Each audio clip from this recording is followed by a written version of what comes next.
Has Joseph got a hat? I can't even see Joseph. He's not wearing a hat. He was. Oh, right, okay. Oh, yeah, there you go. Outstanding.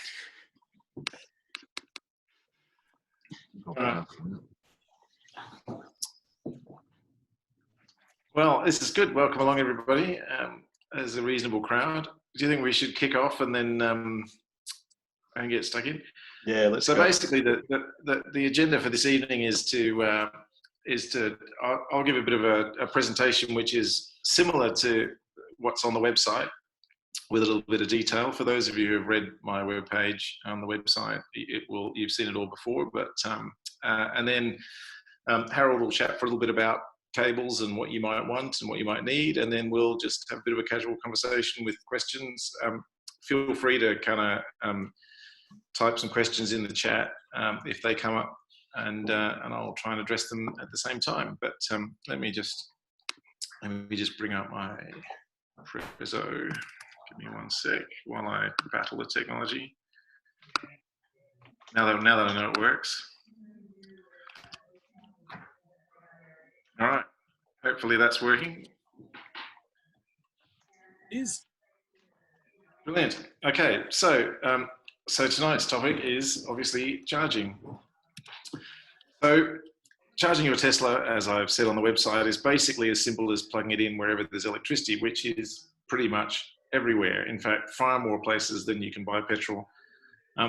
But electricity comes from a lot of different types of socket, from a normal domestic power point through to high-speed dedicated chargers. So how do we untangle what all that can do for you? So the number one question that everyone seems to ask first is, how fast will I get to charge? And how fast your car charges depends essentially on three things. The probably most important thing is the state of your battery, or the state of charge of your battery. When you charge, your battery will charge faster when it has less stored charge and slower as it gets full. This is far more noticeable at superchargers, but as a rule, regardless of how fast you charge, once you get towards 100%, your rate of charge will slow dramatically. So for this reason, it's often better to charge up to 80 or 90% and keep driving unless you really need that extra range. But also, as a general rule, your battery will last much longer if you don't charge to 100% all the time. Another little caveat on that I've stuck in parentheses is the temperature of your battery will make a difference as well. But in Western Australia, that's unlikely to be significant unless it's really, really cold. But do keep in mind that if it is very, very cold, your battery will charge slower as well. So the other things that make a difference in your charge speed are what you're connected to. So if you're connected to an AC charger, and I'll define what I mean by all of these in a minute, you're using the onboard charger on your car. And so that sets your maximum rate of charge. So many Teslas have a maximum rate of 11 kilowatts, including mine. Some older Model S's, this can be doubled up to 22 kilowatts. And on most new Model S's and X's, that's limited to 17. On AC, it also depends what you're plugged into. So if you're plugged into a ordinary 10 amp socket, your maximum rate is going to be 2 kilowatts. But if you're plugged into a 3-phase socket with 16 amps or more, you'll go the full rate of your car's charger. If you're charging on DC, which means you're using either a Supercharger or a CHAdeMO or a CCS charger, the rate is largely governed by the charger.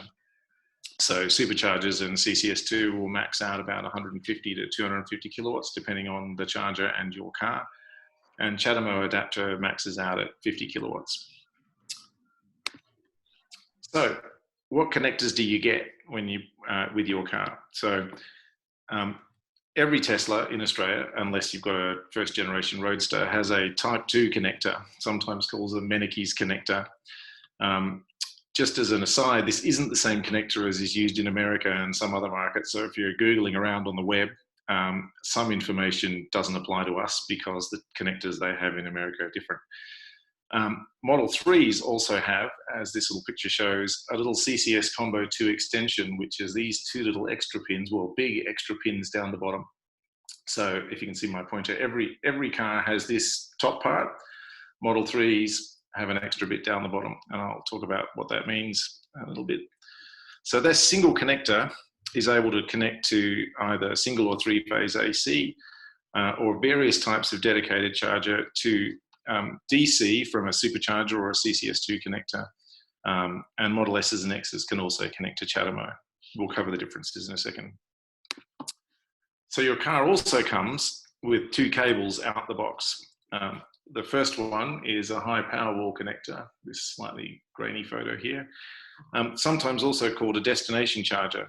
So a high power wall connector is designed to be permanently installed at your house or workplace and stored by an electrician, and depending on your supply, it can deliver up to the maximum rate that your onboard charger will take.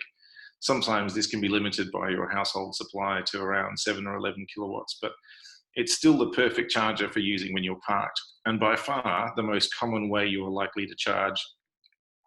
They can cope with all sorts of weather. This one is in my outside carport, and it's been rained on, and it's got cold and hot, and it just keeps on keeping on. Tesla also give these chargers to destinations such as hotels and restaurants, and they will show up on your car's charging map. You can also buy additional HPWCs from Tesla, and as chargers go, they're actually surprisingly good value. You also get a universal mobile connector, UMC. So this is a cable that's actually a charge point you can carry around. It comes with a standard 10 amp 240 volt plug in Australia, which will give you 2 kilowatts. And that's great for overnight stays, where there's no other infrastructure, and will roughly give you a third of your battery back overnight. So whenever I go down south and stay in my mother-in-law's farm, I just plug this in through the window, and it's usually enough to keep me topped up for wine tasting. There are 2 versions, slightly confusingly, of the mobile charger depending on when you purchased your car. So current Model S's and X's and pretty much all the Model 3s in Australia came with the 2nd generation, but older cars came with this older 1st generation one. They pretty much look the same, but the tails are different. We'll come back to the other differences in a minute. But the primary difference is the older version is capable of charging to 11 kilowatts, and the newer version capable of up to 7 kilowatts. But both adapters will work on any Tesla.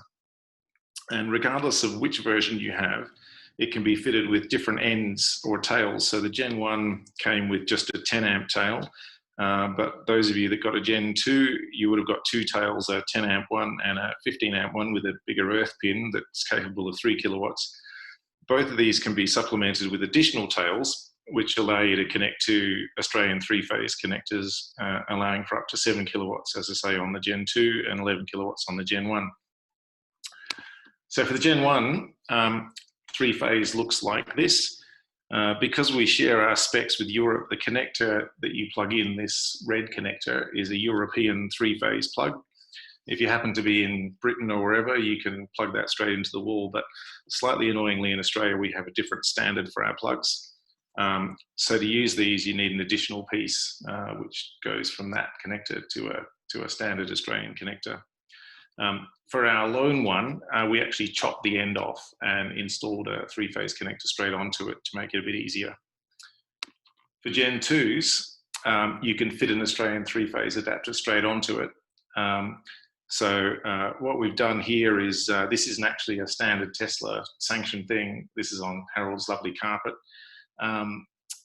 Basically, we bought a 32 amp connector for another market, in this case, America, and fitted an Australian plug to it. We've obtained a supply of these connectors from the US, and we can make these available to members. So what do all these connectors look like, and where will I find them? So connectors you might find out there, well, the first and most obvious one, of which we have exactly one of in Western Australia at the moment, is a supercharger. This one's at Bunbury, for those of you who have been down there. And as you can see, all of these stalls have got 2 connectors on here, one which has CCS2 for Model 3 owners, and one which fits the older cars like my one here after a bit of getting dirty. There's not much to do with a supercharger. You plug it in, it works. So what about third-party CCS2? So CCS2 is an abbreviation for CCS Combo 2. It's an extension of the standard Type 2 socket for DC. As I've noted already, Model 3s have this connection as standard. this is a Model 3 without anything plugged into it, and this is Joseph's Model 3 with a CCS2 from the Tritium charger at UWA plugged in. It just plugs straight in. If you've got a Model S or a Model X, if it was built after May 2019, you will have got one of these adapters with it. But if your car was built before May 2019, you can get a retrofit that allows you to use this adapter. And this is my car using exactly the same charger as Joseph's using, but through the adapter. It basically allows the full capacity of the charger as if you were connected to a supercharger. You may also find CHAdeMO connectors out there. So CHAdeMO is a clever French-Japanese portmanteau that means both CHAdeMO, I can't speak French, or I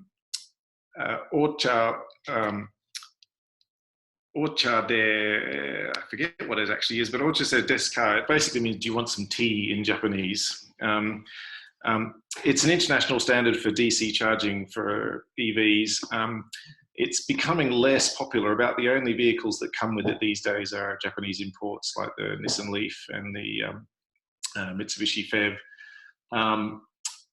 So Tesla don't currently support this charger on Model 3, but it's probably not much of an issue because pretty much everywhere where there's CHAdeMO, there's also CCS, but remind me to come back to that. If you have a Model S or a Model X, you can buy an adapter from Tesla that'll charge it up to 50 kilowatts for about $700. So the other things you might find, Type 2s without a cable.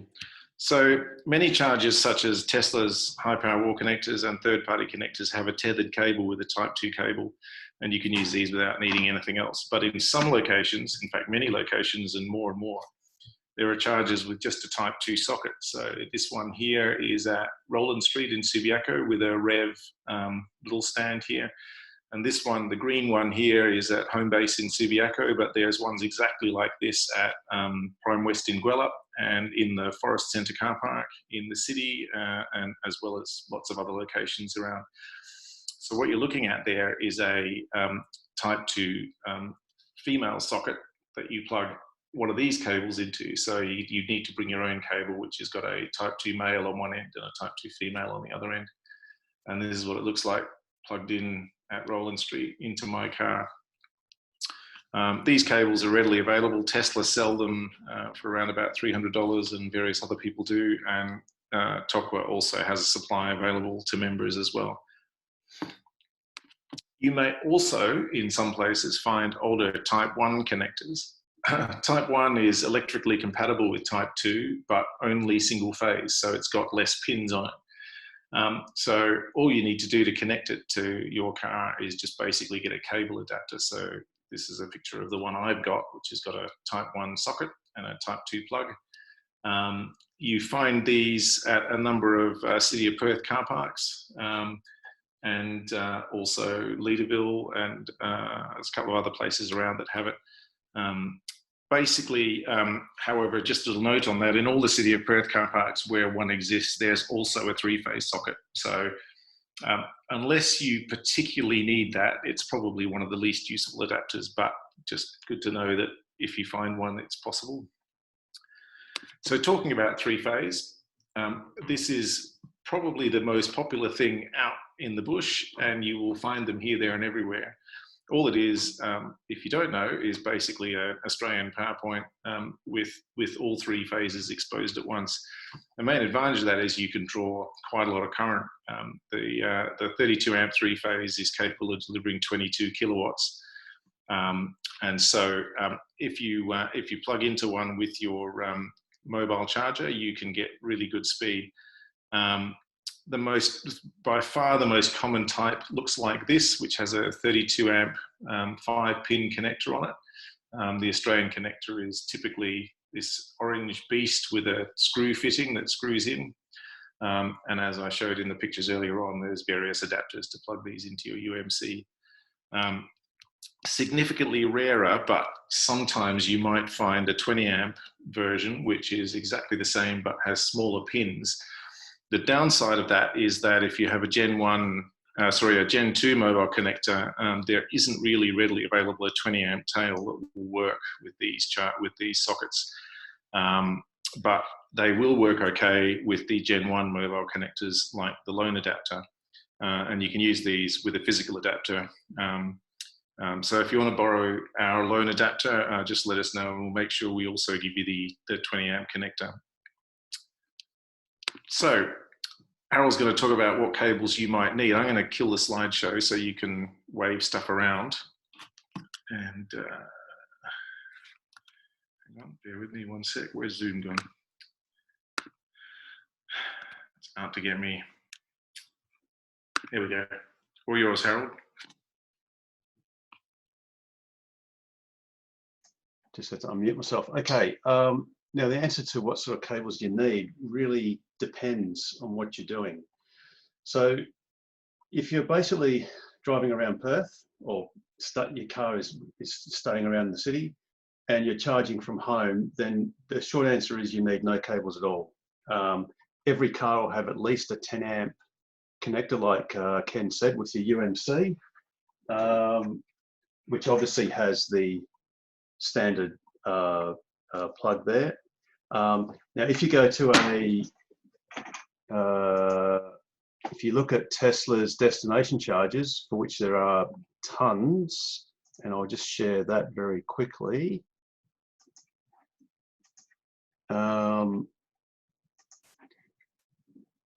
You can actually see that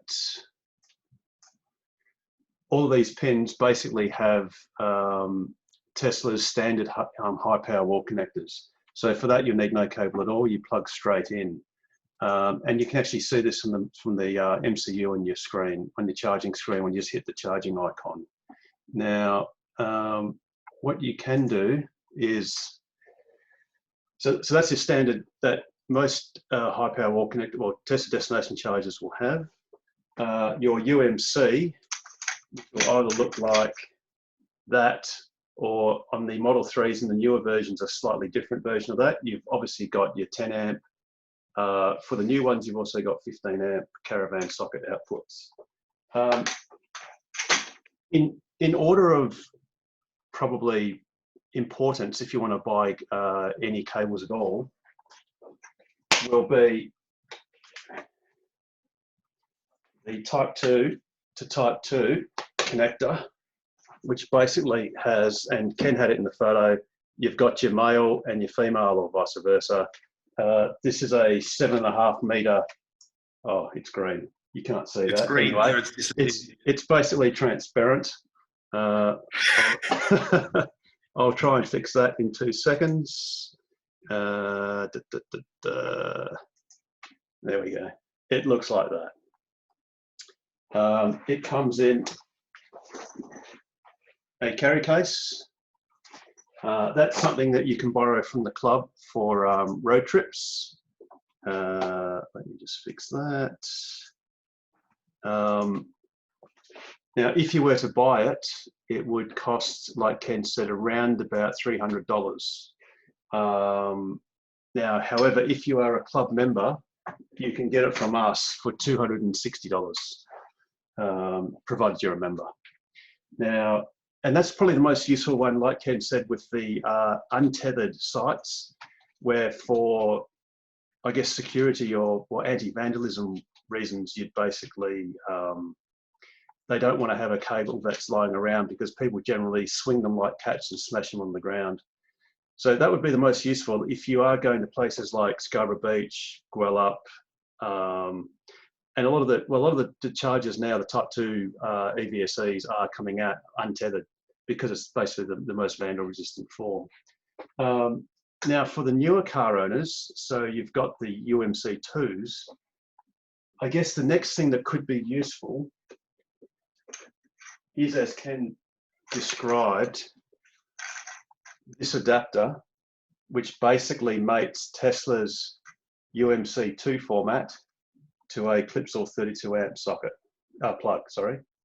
And to do that, we had to actually purchase a NEMA 1450 US UMC2 tail. And then I basically had to cut this head apart, extract the digital temperature sensor and current limit setter, and put it inside the Clipsal 32 amp plug. Again, this is available to borrow free from us, and you can also purchase them for $165.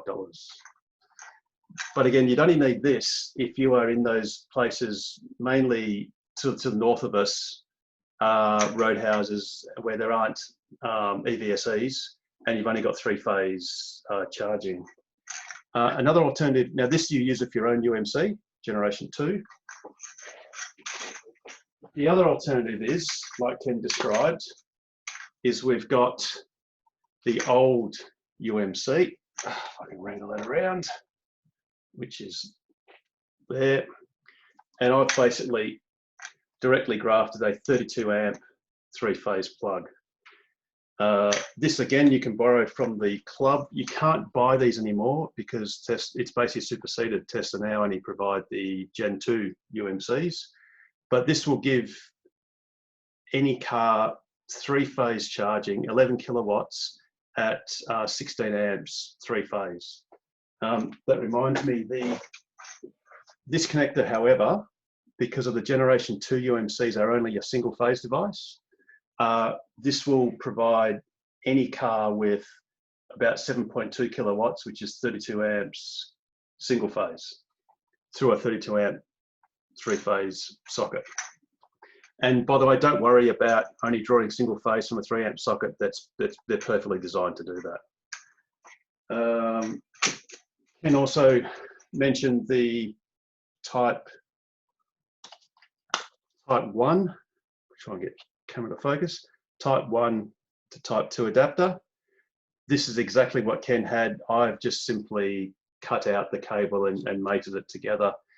This is also available for loan, but look, there's so few places that have it. It's a low rate of charging, and it's, well, you certainly, there'd really be very little use case to buy one of these or pay too much money for one. I think you can get some on Alibaba for quite cheap. So unless it's, you know, less than a few $dozen, it's probably just not worth buying. I mean, the main thing, you know, people like myself and probably Ken and others have spent hundreds and hundreds, if not thousands of dollars on various portable EVSEs, charging equipment. I mean, I've got a juice booster, for example, which costs the best part of $2,000. When you work it out, you're going to have to spend a lot of time getting free charging to try and make up for all that money you've spent on adapters. So really the critical thing to ask yourself is, am I going to use a lot of that free charging to make it worthwhile getting that adapter? And if the answer is no, well then just don't do it, and you can just borrow them from the club for free for road trips. I think that's basically about it. If anyone's got any questions or whatever. Yep, Nigel was just on the chat and I was chatting with him while you were talking. But yeah, I mean, that's right. There are a few shopping centres that have type 1s, Garden City and Mandurah Forum, but they're still pretty unusual. And the other little note is that at all the City of Perth chargers where they have one of those type 1s, there's also a 3-phase socket. And the 3-phase socket will get you faster charging generally than the type 1 socket will anyway. So yeah, sure, if you go to Garden City today and used it. Yeah, yeah. So Garden City is probably the most popular type 1 that's still out there. And so, as Harold says, it really comes down to where you charge. And if it's justifiable to spend, you know, a couple $100 on a cable to be able to charge at a location like Garden City, then of course that makes sense. But it would be down our list of defaults. So yeah, so that kind of concludes the us talking at you end. Has anyone got any questions they want to fire at us? We did get a couple via email that I'll address, but I guess Harold, if you want to unmute everybody and we can just see what else comes up. Yes, we'll do once I find out how to do that. Participants. we have a green screen. That's why it's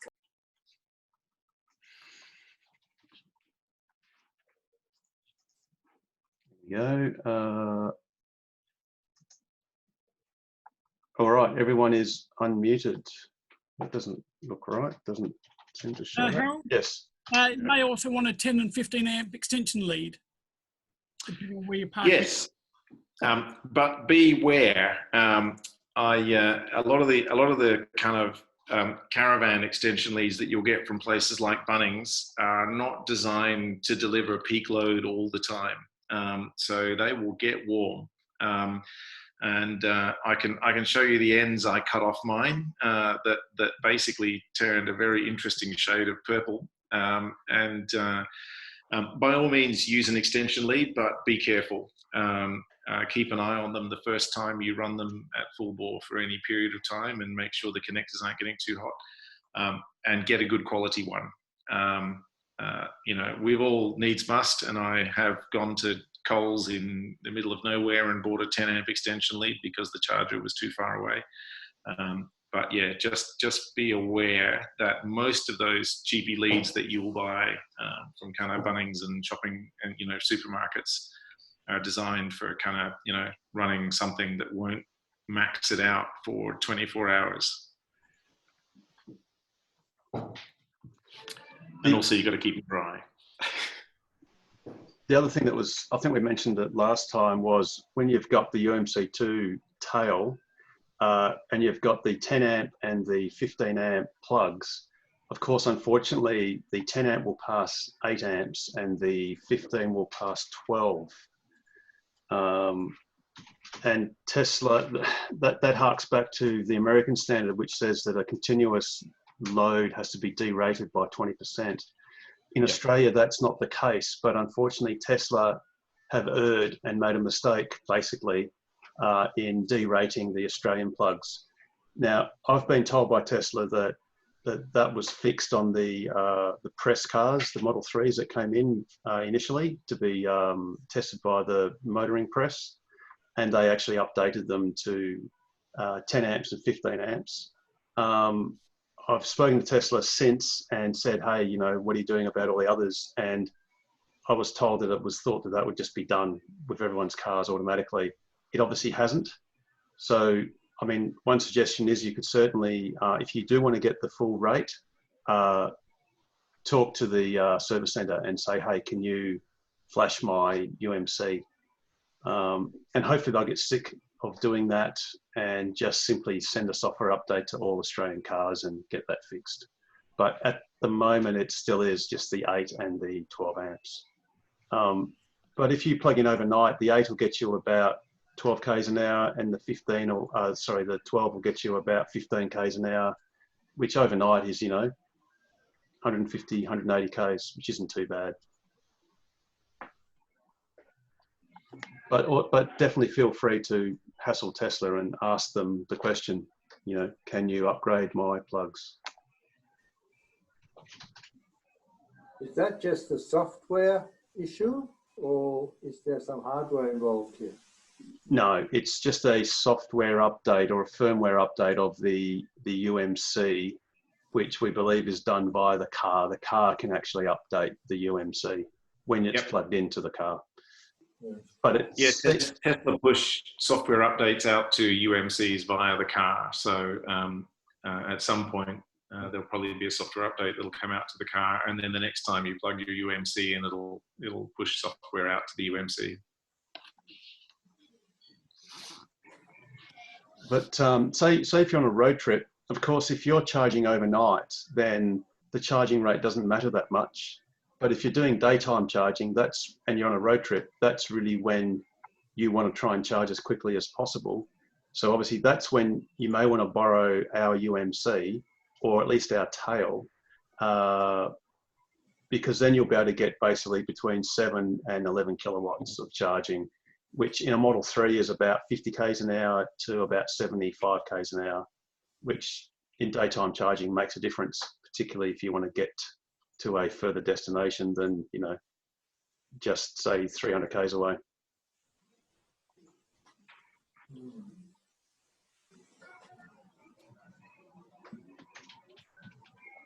Ken, I'll step in with some housekeeping on destination charges, if you like. Okay. When you get to a destination charger, it's normally when one hasn't been used before, you may find that the charge rate is only 6 amps three phase. And the reason is the electrician hasn't read the instructions properly and he hasn't changed the internal switch inside. Now, they can charge up to 22 kilowatts. Sometimes they'll have a lower setting depending on the power supply at the building. But quite often the electrician will leave it on the factory setting of 6 kilowatt because he hasn't realised, or 6 amps. Sorry, 6 amps. So be aware of that if it's the first time you've ever used a destination charger or no one else has used it previously. So check plug share. The next thing with destination chargers is don't rely on there actually being a destination charger there when you get there. Even though it may show it on the car's touchscreen and it may say it on the maps. We have had occasions where there's been no destination charger installed. Not sure why, just a Tesla communication issue. So Halls Creek, I think, is the last place that I've been to where it clearly said there was a destination charger there and the owner clearly has not got one on his property. He hasn't seen one. Then the other issue is sometimes you'll get to a place and it's got a destination charger there that you didn't know about.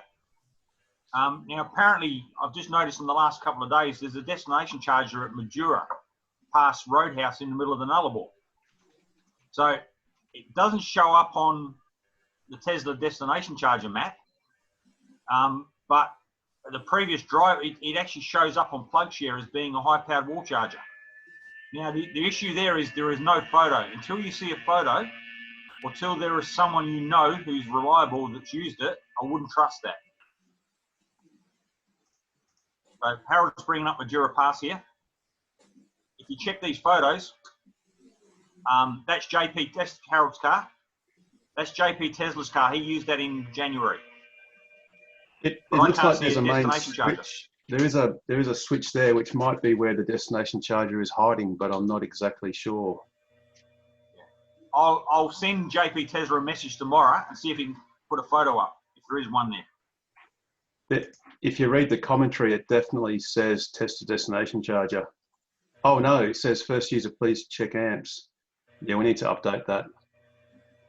So we need to get confirmation if that actually exists. And I'd like to see a photo of a driver that we know that we can trust using it. That's a good point. There was actually I think it was a Model 3 owner, actually, I'll just bring it up, who went to Meriden, I think it was, well, no, Northam, sorry. And this was by someone called Ken. How's it go? How's it? Not sure what. Oh, here we go. No one mentioned the three-phase. It's not the big connector. Must be 20 amp, smaller plug. I learned an important lesson today. Very old power boxes. So in that one, unfortunately, PlugShare wasn't accurate. And in fact, I sort of blame myself because I actually went there on the 5th of January and didn't think, I just went to the first plug that worked, and that happened to be 20 amps. And because I had a 20 amp to 32 amp adapter, I just used that quite happily. But in this case, Northam actually is only 20 amps. So you do need the 20 amp plug or an adapter. So that's a very good pro tip, is do look at what PlugShare has. But sometimes that can be out of date as well, which can be unfortunate. But usually it is up to date. And in fact, there it is. It says there now 20 amp three phase. So that's one that you won't be able to use most of the adapters unless you've got a 20 amp to 32 amp adapter. Good point. Yeah. If you're not sure about a plug in a regional area, contact the previous user, especially if it's Joseph. or Harold or myself or Ken, contact us through PlugShare and ask us the question, you know, because basically we've been the last person to use it. We can tell you if it is working, if the owner's not very friendly, whatever. It's a good, you know, it only takes 5 minutes to send a message. Yeah, that's a good tip. It saves a lot of time to ring first before you get there, because you can waste a lot of time finding out at the last minute that it's just not going to work, and that could be really awkward. Yeah. Another thing, Harold, too, is one of the things you do where you update the pins. That's important to be done as well. Yes, yeah. Especially when I went up north, I basically zoomed in on the satellite photo and put the pin absolutely exactly where the charger was, because there's nothing worse, especially when it's dark, to try and find like a 3-phase outlet that's, you know, 1 foot above a bit of curbing against the fence or something on the wrong side of a fence. And you just don't want the hassle or the stress of trying to find something. So most places where I guess Joseph and I and Ken and Rob, wherever we go, we do try to get the pins really accurate. So if you actually are placing a new pin on PlugShare, obviously with the owner's permission. So in other words, don't just find a 3-phase outlet, you know, in the middle of nowhere and go, oh, I'll just put that on PlugShare. Obviously you need to get the permission of whoever owns that socket, you know, to put it on PlugShare. But if you do, yeah, please do take the time to very accurately place the pin, because it will save a lot of time. But suffice to say, all the ones going up north are deadly accurate. So when you go to when you zoom in on a roadhouse, where that pin is exactly where the outlet is. Can you bring up the Meriden on PlugShare? Bring up the charges there. There's a good story here for Model 3 owners. Yes.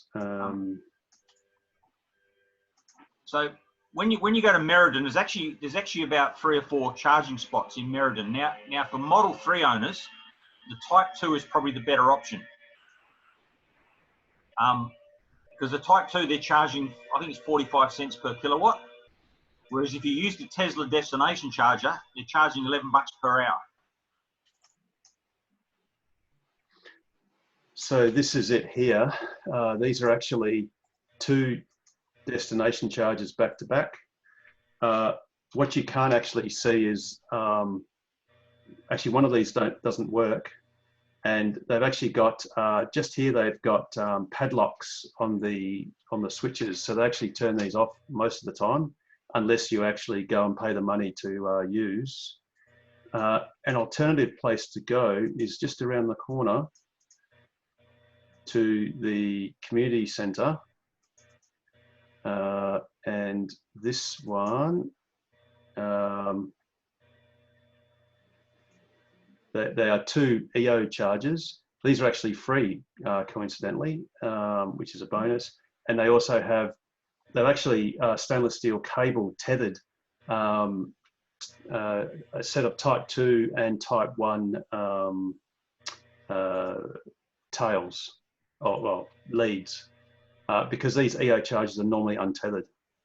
But having said that, don't rely on this photo, or don't rely on these still being there. You know, they could have been vandalized in the meantime or removed or whatever, stolen. So obviously make sure you've got your own cable if that's what you intend on using. But yeah, Rob, you're right. That place is better and more reliable than the actual Tesla destination charger.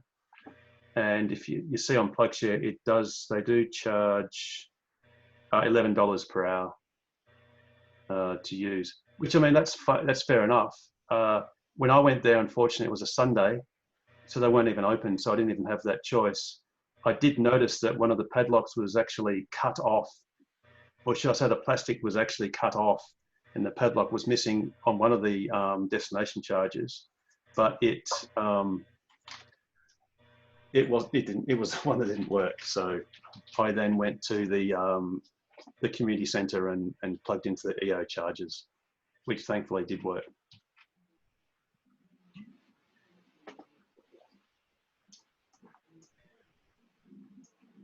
So has anybody any questions? For the Meridian one, it says 50 cents per kilowatt hour on PlugShare. Sorry, Joseph, what was that on the Meriden one? Yes. It says 50, yeah, on PlugShare it says 50 cents per kilowatt hour, supposedly. Oh, you mean for the EO? Yeah, yeah. Yes, yeah, and I went to the bother of trying to activate it using the EO app, and I couldn't get it to work, so I just like tried and plugged it in anyway, and it just worked.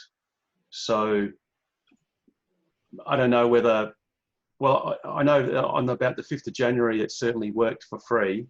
I don't know whether that was deliberate or not,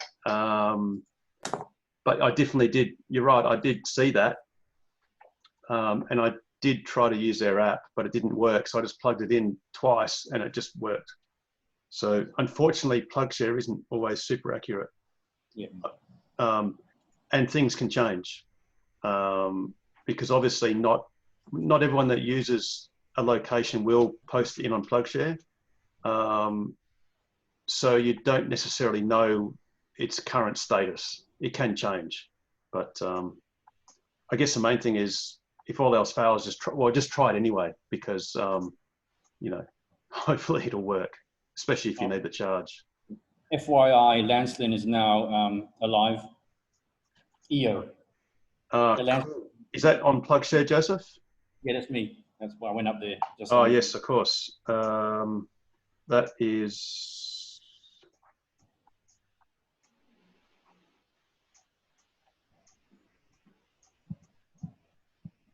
Cervantes, Lancelin. Whangaree Park. Two... is it 2 EOs? No, 1 station. So there's one EO. Oops. Which you can see there. And in fact, Joseph's using one of those green type 2 to type 2 connectors, cables. So Yep. Is Lancelin open for us to drive to, Joseph? Yep. Yeah, cool. Awesome. Yep. Fantastic. EO, what are we talking about, EO? Okay, Yeah. so this was one of the things I kind of intentionally didn't cover, but it's probably a topic for some conversation, is charging networks. And probably most of you have worked this one out already, is the annoying fact that right now you need about 6 different apps installed on your phone to use some chargers. So EO is a manufacturer of charger.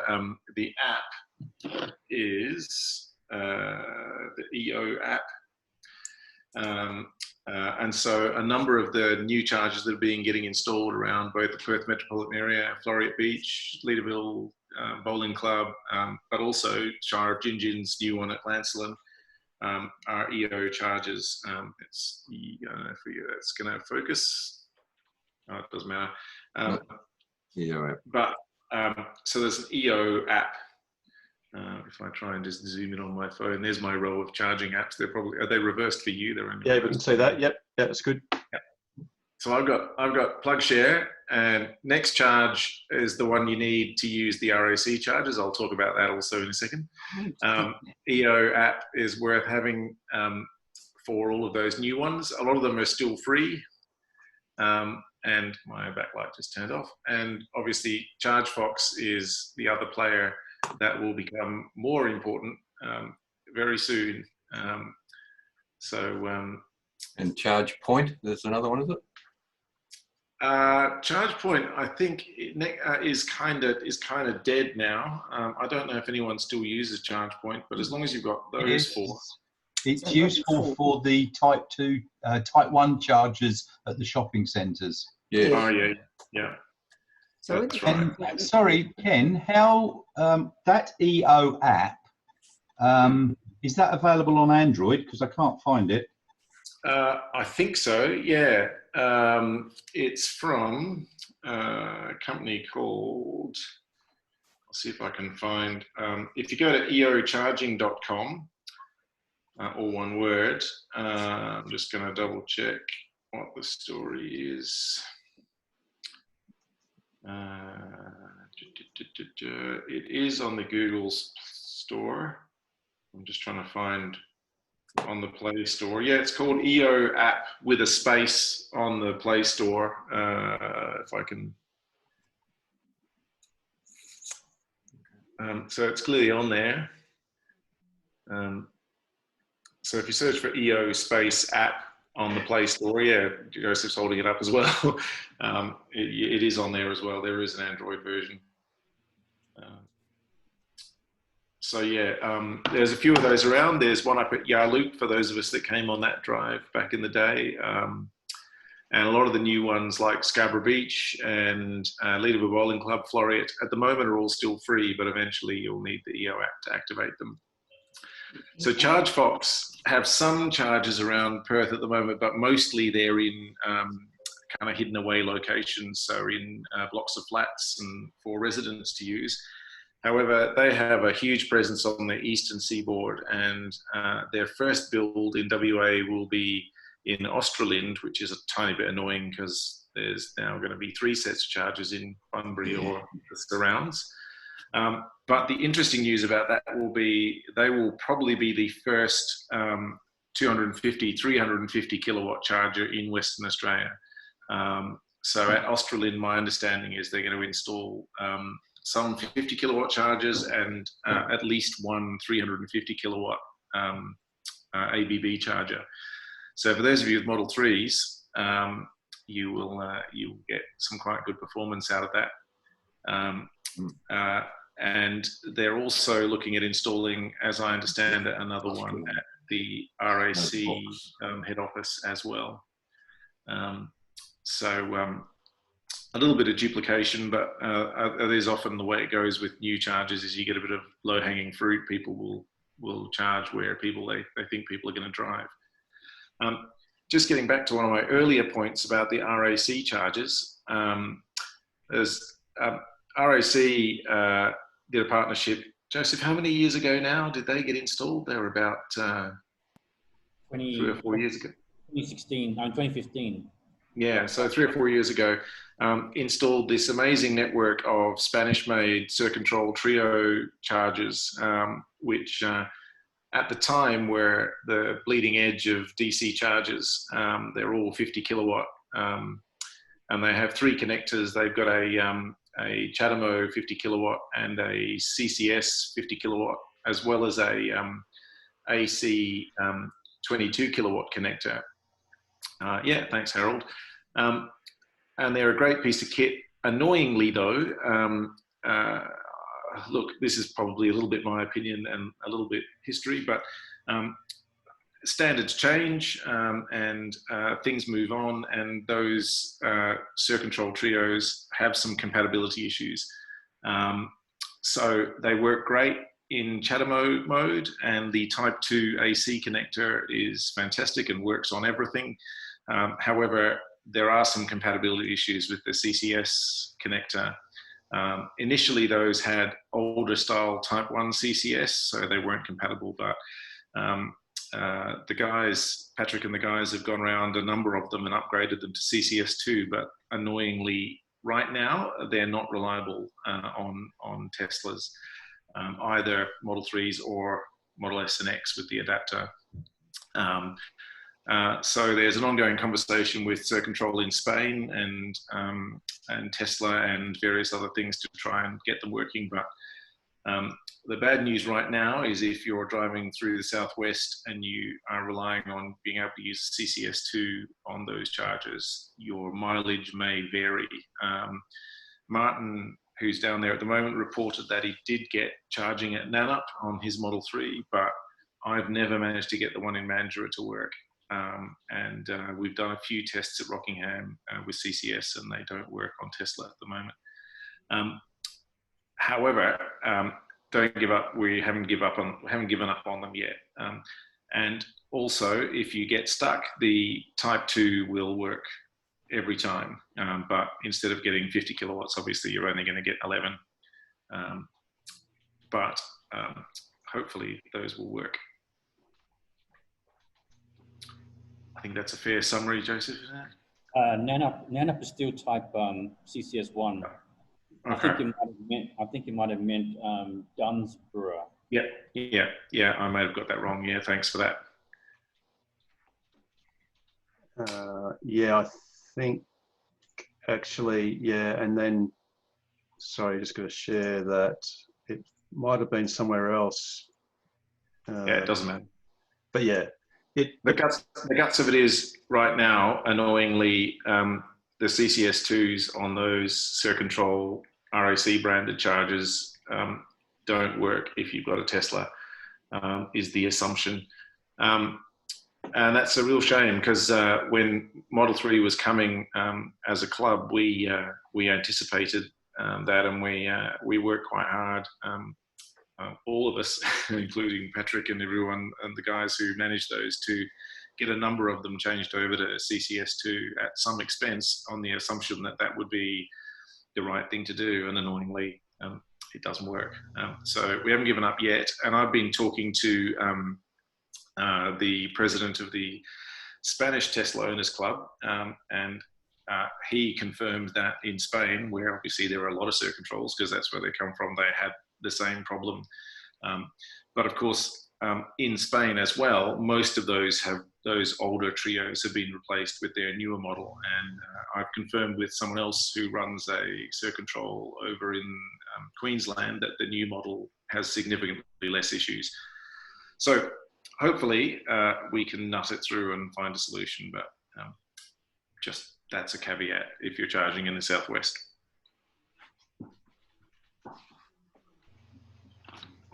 The interesting thing is in Spain, because there's a whole supercharger network, so most most Model 3 owners just use the supercharger network and don't bother with the non-Tesla thingies.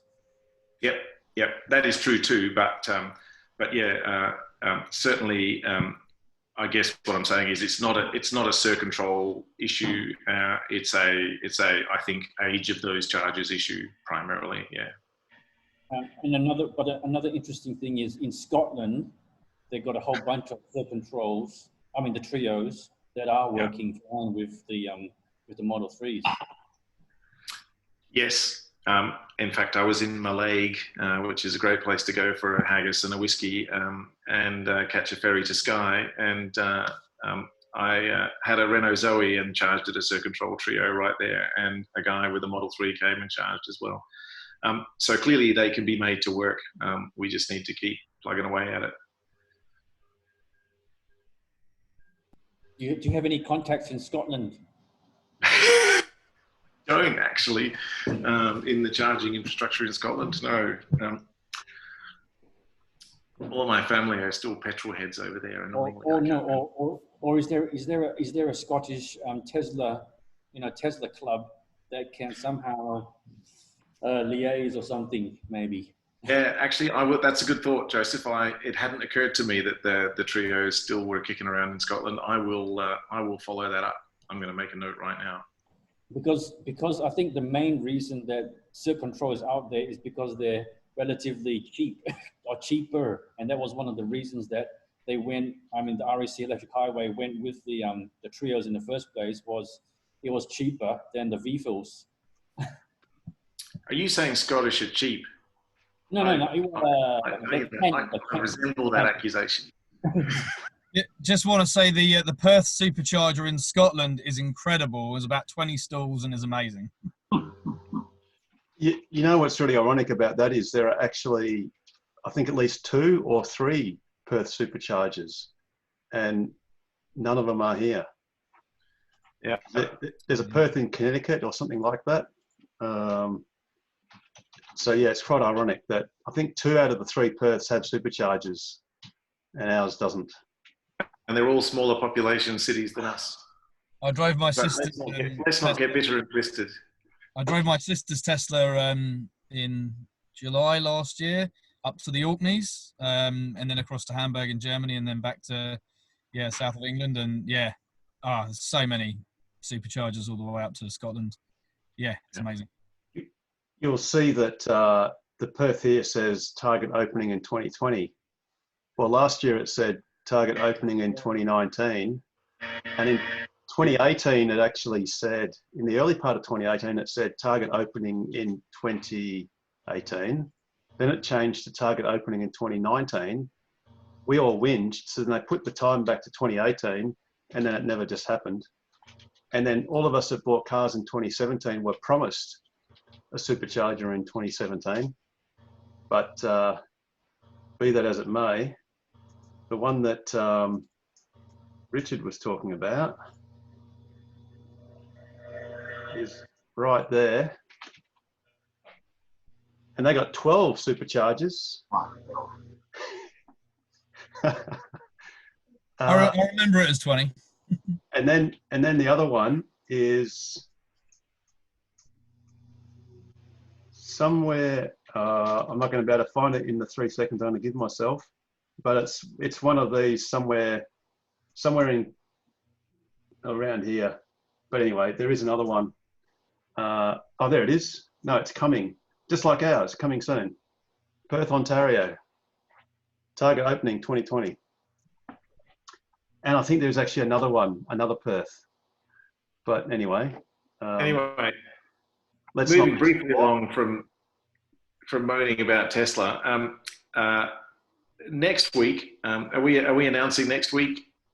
Yes, we're going to have a joint TOCWA and EVA Zoom meeting, and that will be to discuss the Perth to Esperance new electric highway and how that's going and what we can all do to help that happen, and to discuss anything else to do with charging in general and the opportunities that could come about with that.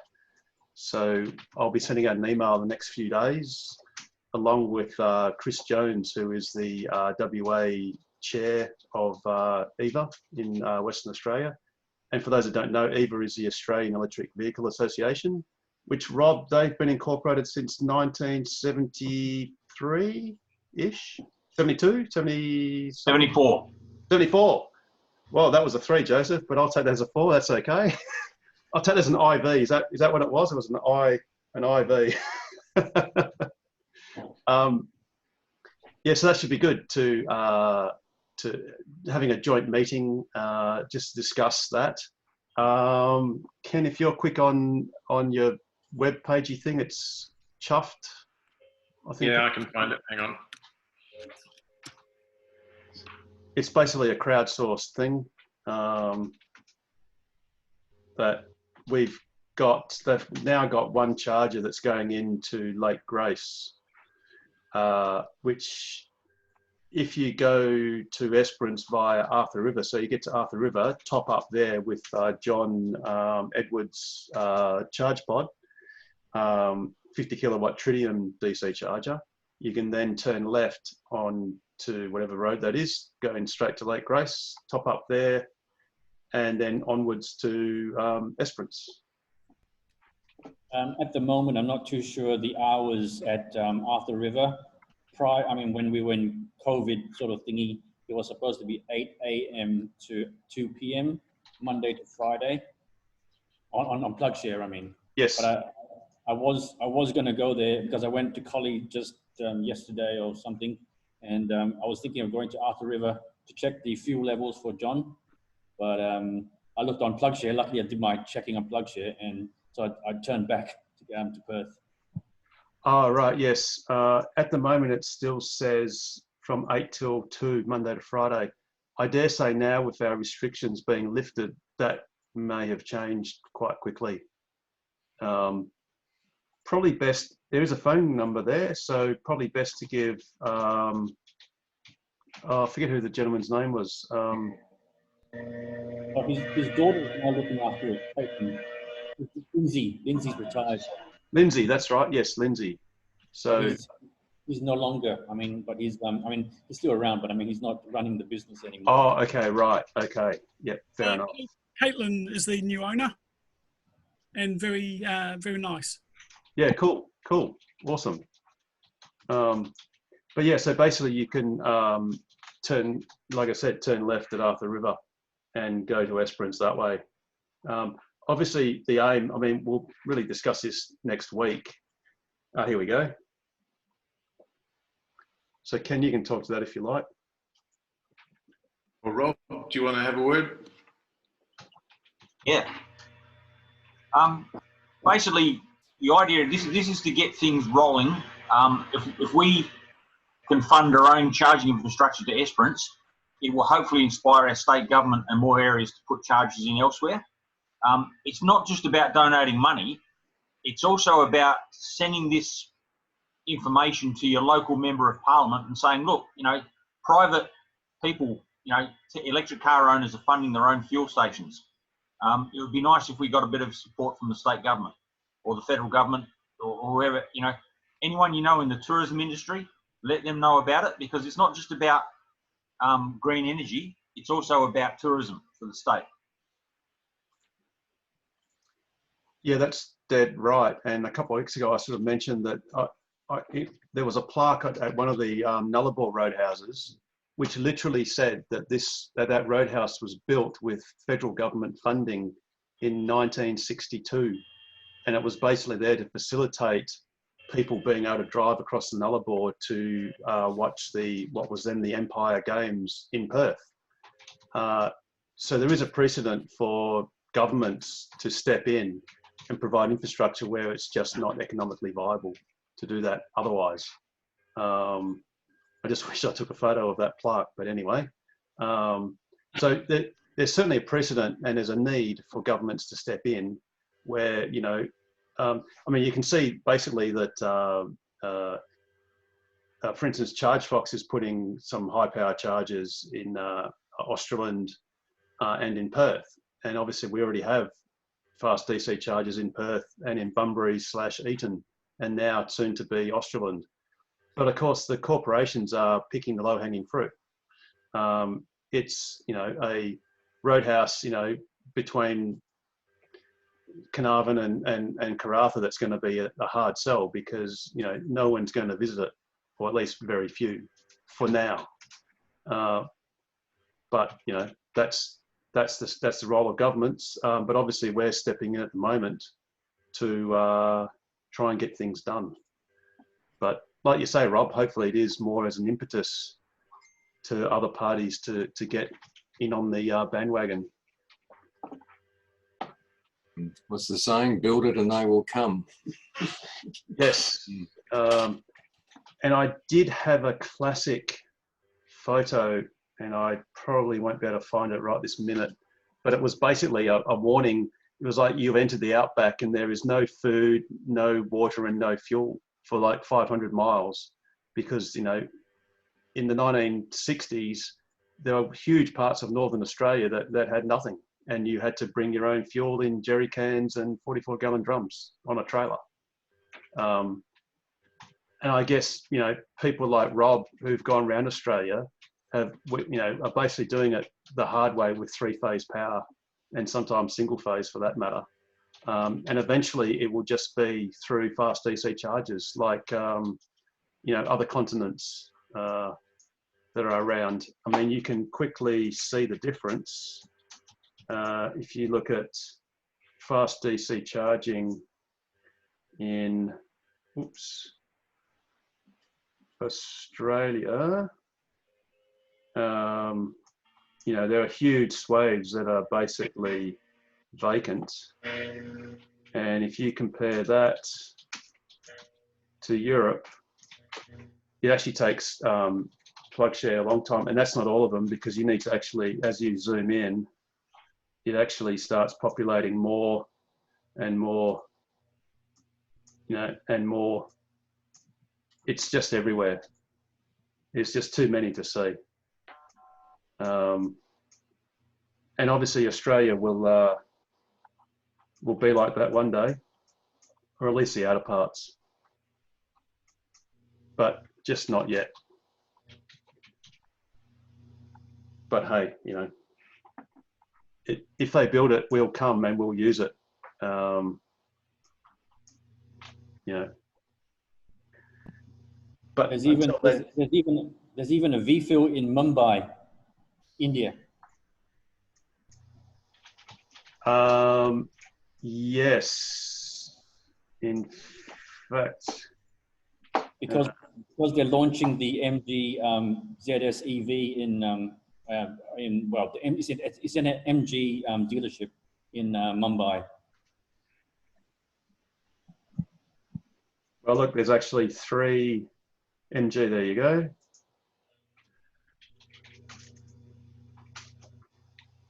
And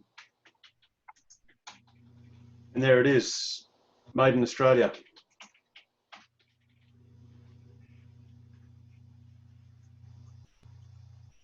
The weird thing is that it's by Fortum, which is a Norwegian. It's based in Norway. I mean, you know, Fortum. What's his Oh, face? Fortum. Oh, yes, yes. What's his name? Björn Nyland uses Fortums in Norway. But the funny thing is, he reckons that they are not as reliable in Norway. They're not very good in cold, supposedly, as the ABB ones, supposedly. I don't know. Yeah, well, there's actually parts of Norway that that have very weird power and not much of it, and they have strange 3-phase. It's not 415. It's actually 230 volts 3-phase. It's it's more like 110 by 3 sort of. But yes, I think their Fortum charging station at Batriat is the most northern. And again, there's a Australian-made tritium charger at basically near the Arctic Circle in Norway, and that's a Fortum charging station. And yeah, like I said, you look at Europe. I mean, that's just, you know, that probably fits in. Well, there you go. There's Australia. And there's Europe. And it's still actually filling in. But hopefully, you know, more will come. But that's the point of next week's joint meeting with EVA and TOCWA, is basically to discuss, you know, how do we try and get more chargers in this state, and what do we need to do to make that happen, or at least try. How do we get Tesla to fix like one of the destination chargers up in Alkimos? Oh, what's wrong with it, Joseph? Is it the facing right one doesn't work?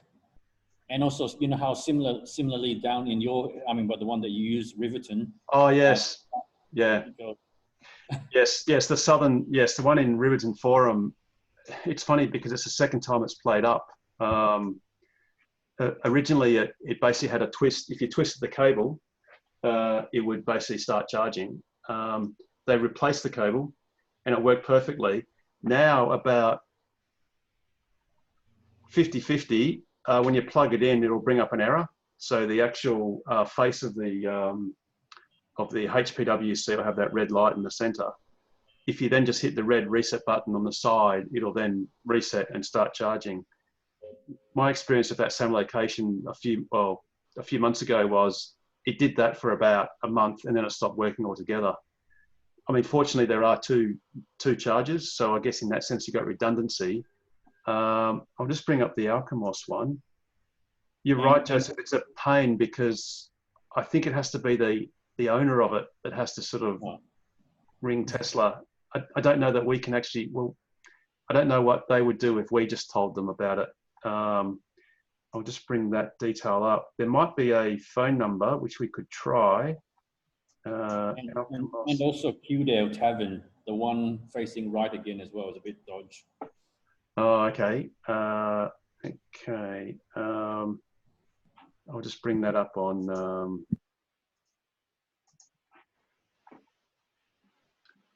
Yeah, no one's actually commented, but I guess when did you find that out, Joseph? When did you see that? Oh, here we go. Power not going through the units. Facing right bad. Right. Okay. So that was in middle of March.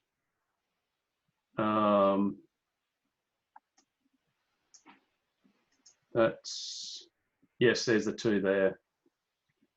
Now there should be a phone number, like I said.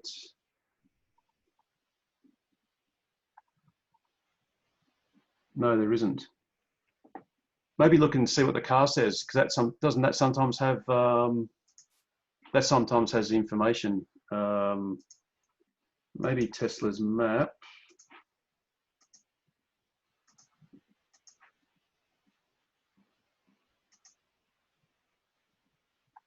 There you go. There's a number. That's a local number for the Gateway Shopping Centre. So you could try that, Joseph, maybe. But I think they would have to ring Tesla to try and get it changed. I don't know how old it is. It's probably a couple of years old. And I'm not sure what the warranty is, which is another issue. Oh, okay. Tesla replaced those HPWCs, no questions asked, in my experience. They're aware that sometimes they die, and it's not a good look. So the last time I got one replaced, they just didn't even ask. They just handed me another one. Yeah, cool. Well, actually, we'll take a note of that. Alchemos. Is it dead altogether, Joseph, or is it just unreliable? It just goes the red. I think it's the red light. Yes. And also the flap is already. I think I took a picture. It's come in like off, and that's possible. I mean, that's just could be coincidental, but it's basically the one on the right hand side is dodge. So right hand side, that being the east side. Facing eastern, yeah, facing right. Yeah, east. Alchemos east. Cool. I mean, Tesla has many more employees in Perth now than they used to, so there is a better chance of something being done about it. Because I now have 2 salesmen, at least 4 service people, and there's a Tesla Energy person employed here as well, which is a good thing. Speaking of energy, Richard, you've got a bit of experience with a new Powerwall. What, you mean the thing that got turned on a few hours ago? Oh, look at that. Nice. Lovely.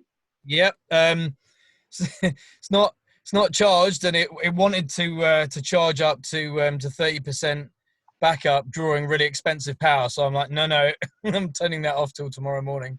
So it's not actually working at the moment, but it's here, it's installed. Are you on the EV tariff? I'm actually on the smart home tariff. So Ooh, yes. Yeah, so it's 50 cents a kilowatt hour now between 3 p.m. and 9 p.m., which is why the Powerwall should be great to mean that we won't be drawing any power from now on. Yes. Off the grid between 3 p.m. and 9 p.m. But I've always had the smart home tariff, even at our old place and here, so that we can charge the car overnight at 15 cents a kilowatt hour, rather than just flat rate 26 cents a kilowatt hour. But yeah, so I'm hoping for the best of both worlds now, that the solar during the day will now power us through that evening bit, particularly when it's really expensive. And then if we run out of power, and we need to charge the car for a road trip in the morning, or air cons overnight, or whatever, then yeah, hopefully we're now good to go. Yeah, cool. Because of course you got various settings. So your smart tariff, is that 15 cents a unit from 9 p.m. to 7 a.m.? That's correct. Yeah. Yeah. So at worst, even if your Powerwall can get you through from the 3 to 9, and then you can just limp through with the 15. Yeah, exactly. And because in the evening, that's when we're running the ovens, the microwave, all of that sort of stuff. That's the power's gone down. We've got the TV on. We've maybe got the aircon on for heating. So yeah, as you say, exactly. If it could just get us through to at least 9 p.m. That'll make the payback number of years come right down, I hope. The great thing with the Powerwall is it's got advanced forecasting systems that gets it off the internet. So I believe it'll know if it's going to be a cloudy day, so it'll actually decide to charge up I think is it called Storm Watch? Yeah, like if they know that there's a storm coming in, it will charge the power wall up to 100%, just in case there is a power cut. But I mean, you can do all sorts of fancy scheduling. And the inverter, which I was explaining last week, is an EV charger inverter. So I can set that so that it'll only charge the car off of solar during the day.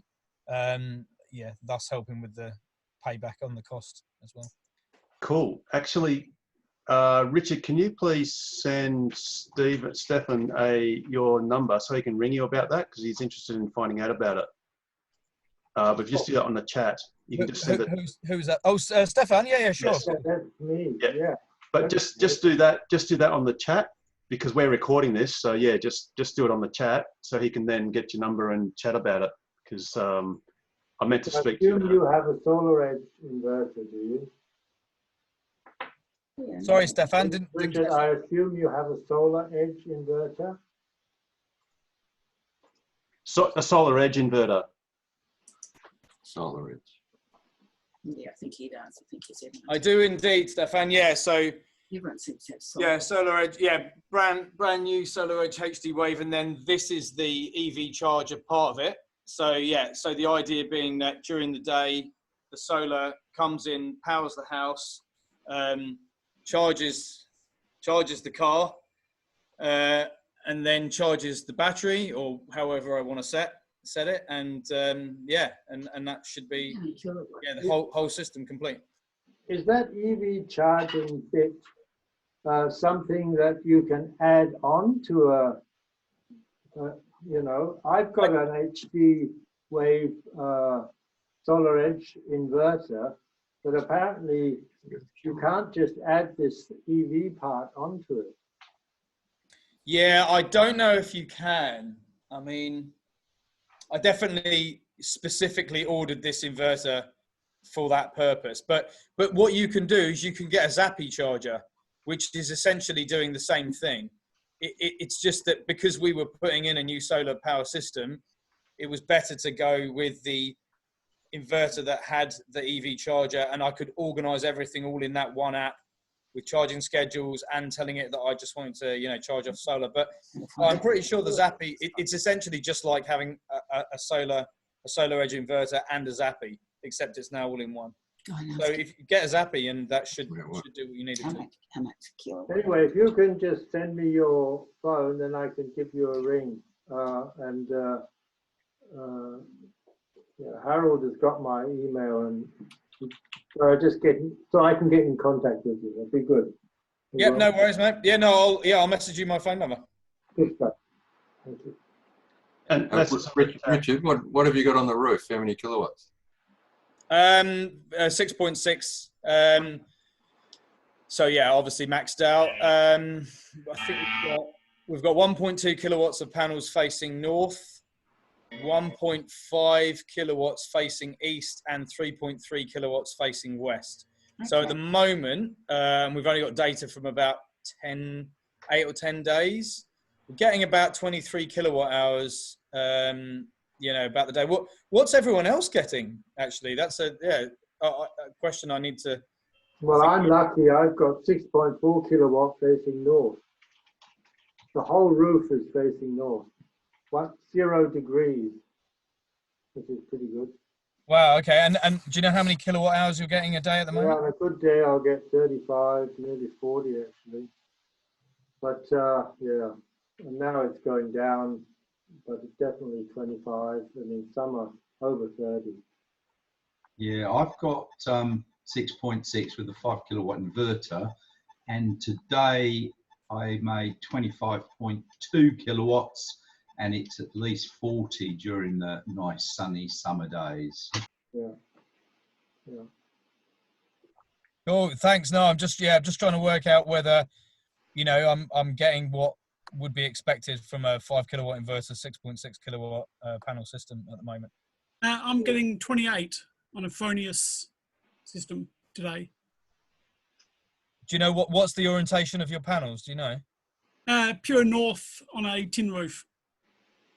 Yeah. Okay. Yeah, we've only got I had 6 panels of yeah, six 300-watt panels.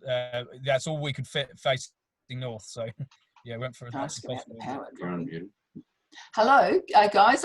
We've been having a bit of trouble lately with our voltage suddenly, you know, like our panels suddenly stop producing as much electricity, and Infinite Energy said it's because apparently it happens sometimes. Your voltage just drops. Has anyone else had that problem with their solar panels? Yeah, I've had that problem. It's not that the voltage dropped. I've had 257 volts on mine, on my grid, and that causes sometimes the inverters to just chop out. Yeah. And they just don't produce anything anymore. I tried to get them to, you know, the Western Power to look at that.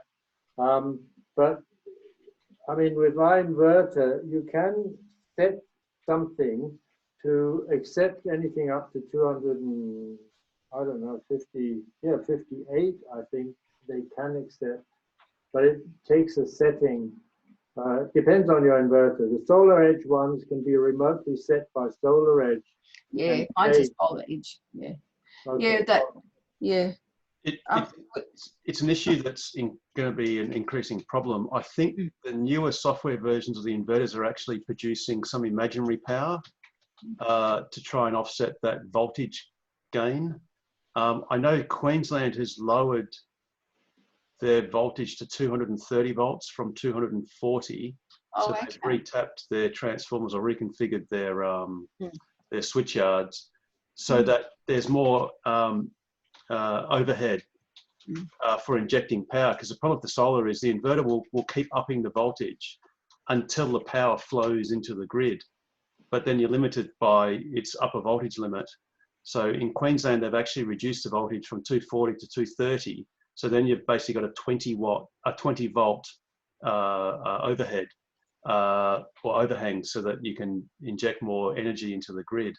With ours, oh, sorry. Yeah, go on. We've got 3.85 kilowatts in one of our systems on the roof, but our inverter is only a 3 kilowatt.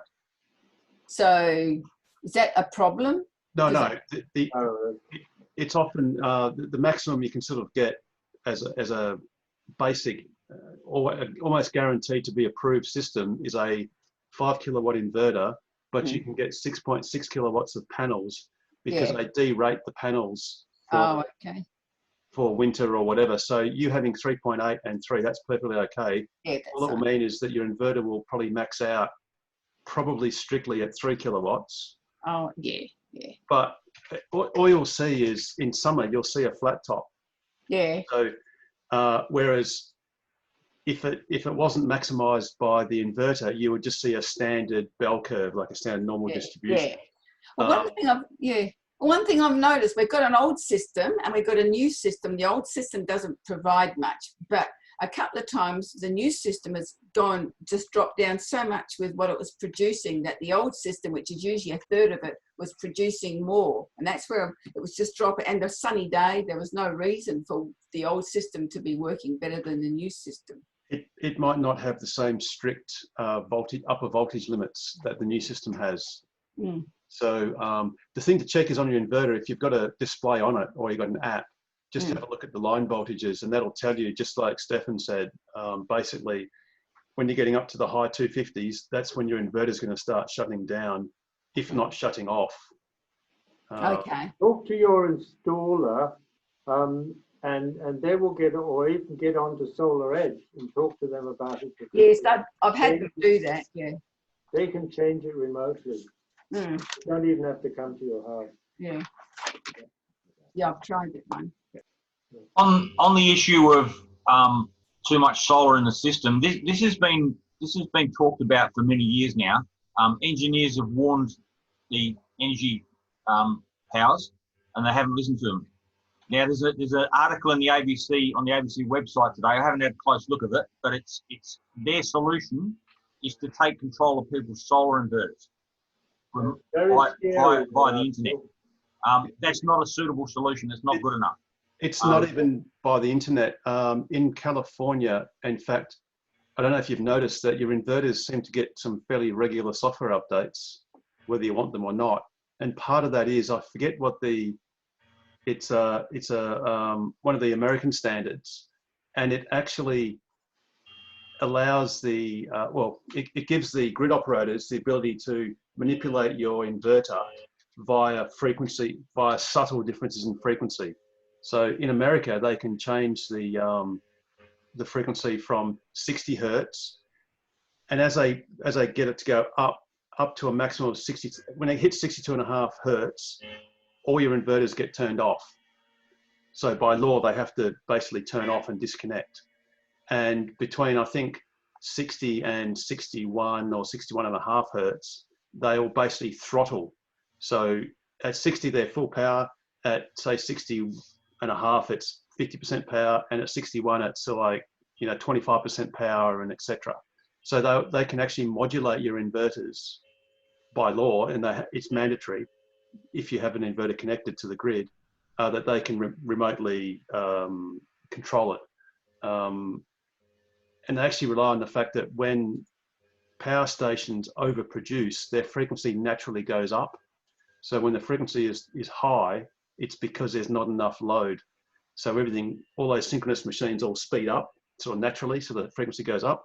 But they're actually using that signal to actually alter the Californian inverters. And that will eventually have to come to particularly Western Australia because there will be a time in the next year or so where on a mild spring or autumn day, there'll be more solar produced than is consumed. Even if Muja was turned off and everything else was turned off, all of those houses will be exporting more power than they use. And but they should listen to Elon Musk and build big batteries, and that'll control it. But they don't put their money in the right place, do they? I mean, they should have foreseen all this happening. Really annoying. yes, well, absolutely. The Iowan big battery is actually doing a lot of arbitrage and making a lot of money in absorbing the excess and providing those, I forget what they call it, grid services or grid stabilization services, which is to stabilize frequency. An interesting thing that came up that was discussed with Tesla Energy is they registered what's that company, what's that business called, Rob? It's an AI, artificial intelligence software system. Auto bidder. Yes, auto bidder. Yes, and I think they're actually talking about implementing that in people's individual power walls, whereby they can participate on that market. So they can basically almost instantaneously decide whether to charge or discharge according to what the frequency is on the grid, and hence help to stabilize the grid. And for that, you'll get paid a certain amount of money. And the irony is, or the great part is that you may actually be paid to charge your car and also paid to slightly discharge it. So your power could almost be free because the battery in the power wall and potentially in your car could actually help assist stabilize the grid. So yes, I want to get a Cybertruck, and I'm trying to justify how I could possibly get the long range, the 800K one. But then I thought, and then as soon as I heard that the other day, I was like, well, if I have 200 kilowatt hours of storage in my Cybertruck that I have connected to the WA grid, I then get paid to absorb the power and then quite happily say, well, take it all again when you need it. That could be a justification for getting the big battery. Richard, you don't need a justification of the Cybertruck. Just yeah, a lot of people have said that. Just order a Cybertruck. Just order it like Ken and I have, and probably. I've got an order in now. Yeah, for sure. It's just whether I go base model or full range one for double the price. There's one word, Richard, 800 kilometers. That would go all the way to Esperance in one hit. So, and imagine going around Australia, you could do 800 Ks in one day without charging. Yeah, incredible. So, bring it on. And you could just drive straight across the middle. You don't have to use the roads. Yeah, true. Well, Richard, you know this. How long is the Gibb River Road? Oh, 600. 600. 600. Yep. Yeah. Something Perfect. like that. Oh, 600 and a few high tensile bolts coming out. That's what it costs you. well, yes. I mean, the good thing is you could put a few spare tires in the Volt, so you'd be all right. Challenge accepted. Well, Here's a question. Now, I haven't had a chance to read the story fully, but apparently a engineer pulled apart a Model 3 onboard charger this week, and it's got vehicle to grid capability already built in. Have you guys read that story? No. I've heard about it. I have. The implication is that the newer Tesla inverters are bidirectional, yes. So you can do 11 kilowatts in either direction. Whether that's directly vehicle to grid compatible is conjecture at this point, but certainly Tesla would have to have a good reason to put a bidirectional inverter in the car because it would cost more. So that'll be very interesting. yes, especially on a Cybertruck, like Richard said, with possibly a couple of 100 kilowatt hours. It's an awesome piece of kit.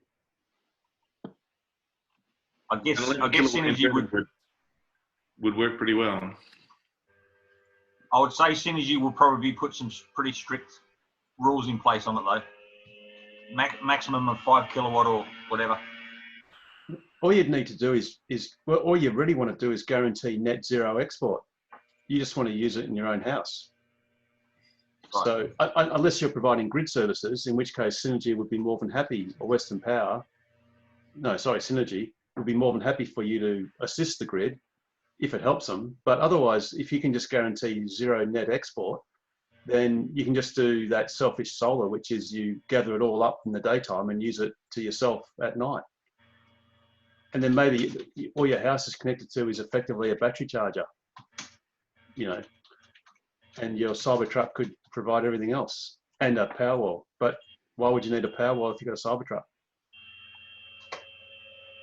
And unless you're driving it, of course, but then I guess if you're driving it, you don't need power at home. My garage is not big enough, I'm afraid. Oh no, it's okay. I don't think mine is either. No, but Elon said he's going to they're already shortening it by 6 inches, which will probably fit most standard garages, so it'll be okay. You might just need to put a couple of little chocks, little lumps on your driveway or inside the garage, so that you can just like rest up against it to get like maybe half an inch from the back wall of the garage, so your roller door just shuts on the other side. Just leave the door open. No, better still, it's made of stainless steel. Just leave the car outside because the rain wouldn't dare fall on it. Well, and if you get the solar roof version, you could be charging it while it's outside. Exactly. And then if you got 2 Cybertrucks and one towed the other, you could charge the front one with the back one and drive forever.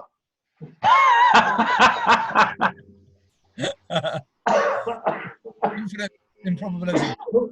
It must have just gone 9 o'clock. Now, can we go back to Arthur River for a minute? Phil Halliday is going to be charging here tomorrow, so he's going to update the opening times for us on PlugShare. I've just had a chat to him. Got another thing here. Can you see this photo? No. What is it? That's a 44-gallon drum that's painted in sunflowers. All right? Oh, now, biodiesel. Yes. So Matthew Clifton's wife painted that. So I was at John's workshop today. He's building a device called a veg charger or a veg pod. So basically, here's the interesting thing. All the waste oil in Perth, in the metro area, all the waste oil from Red Rooster, places like that, it gets picked up by a truck. It's actually useful. But in the outback areas, it just gets dumped. It gets wasted. Arthur River wastes a lot of their cooking oil. So John's got a second-hand generator he's rebuilt, and he's turned it into a veg pod. And I saw it charging a Model 3 today. It was very, very impressive. So basically, this 44-gallon drum is he pours the oil in that, and it filters itself naturally. He doesn't put any chemicals in to filter it. And then when you go there, you have to pump the pump handle yourself. It's all part of the fun and the attraction. You pump the handle, you fill up the container, and you start up the generator. You can charge your car from vegetable oil. And I'm not kidding, it smells like you're at the ocean, because all you can smell is fish and chips from the exhaust. Me and all my friends used to do it in our diesels when we were in our 20s, so I'm familiar with that smell. Yeah, so it's gonna be a bit of a tourist attraction for Arthur River. So, and hopefully the roadhouses in the outback get the idea and start making use of this waste oil instead of just burying it in a hole in the back. Yeah, out the back. Yeah, we're going through in a couple of weeks, so we'll definitely look him up and make a fuss of it. At Arthur River. Yeah. Yeah, hopefully it'll be there. I'll say, John, that people are looking forward to seeing it. Yeah. At the moment, it's got the standard charge pod, which is just diesel. That's a 50 kilowatt charger. So hopefully he's going to have this in place in the next week or two. Hasn't that charger still got the biodiesel from when Mercedes used it over east? I think it's run pretty low. I think Joseph was saying he has to go and fill it up, isn't it? He was just asking, John was trying to get someone to have a look at the levels on it. But it is running on biodiesel.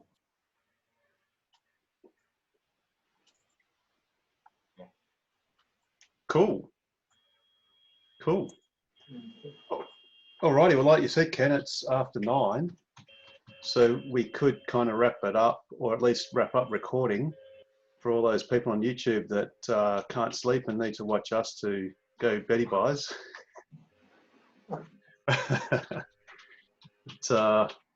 Actually, I'll just, thanks for coming in. I'll just end the recording.